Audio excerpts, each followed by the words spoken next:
So she does begin. She says has an interest in trans issues even before she's supported Maya for Oh, I starters. found this interesting, particularly why she says she's interested in trans issues. Oh, because she's writing a crime series.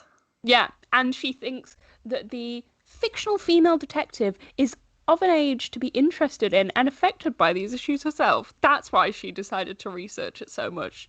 So she could live out the views through the female detective who would be interested in this. What? How does that come up in the series? How? It's a Well, crime series. it's a crime series, but in Troubled Blood, which Yeah. came out at the same time, Oh. the killer is Oh a no. man who dresses up as a woman No. to gain their trust and to murder them. Buffalo Bill style. Doesn't skin them, but that Yeah, but old still, that like, old lovely little transphobic chestnut.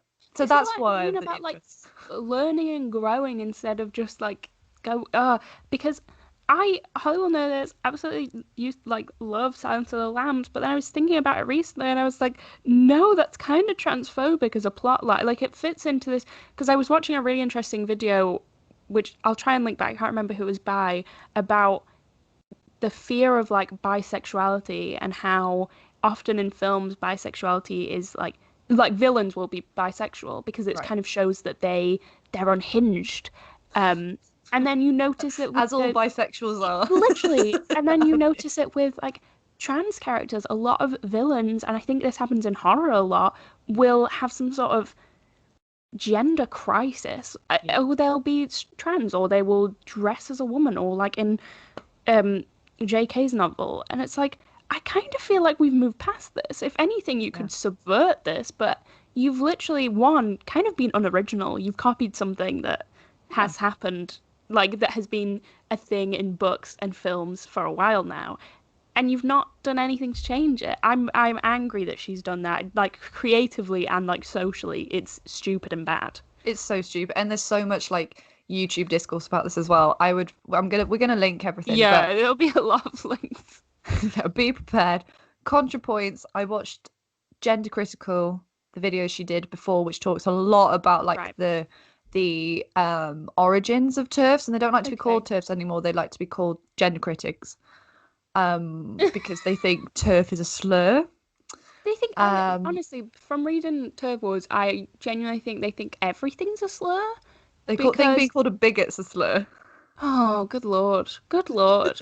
Not everything can be a slur, guys. Some No, things are and there are just, some things some that things are are just actual slurs. mean, like that's fine, Yeah. but not everything's a slur. No. But Like, there's a really good, so ContraPoints, definitely. Lindsay Ellis also has done a really good video on this, but it traces the roots of transphobia in pop yeah, culture. And she looks love at that. Psycho, which Yeah, has this is what I normal, but mean. this is essentially the blueprint of that. Yeah, And it's the same thing repeated over and over again. And that Silence of the Lambs can be such a seminal film and that people love. And it's like you said, it's your favorite yeah, film. But at the core of it, they have this like weird transphobic yeah. plot line Undercurrent of the because serial the killer. film is so like watching it now, it like is quite a feminist piece of film, but then Yeah, they decide to put that in yeah, and it ruins it and there was no need for that. Like you already have a cannibal, but you're making the big villain in this someone who is uncertain about their gender or yeah. like it It's genderqueer, but yeah, yeah, and then exactly.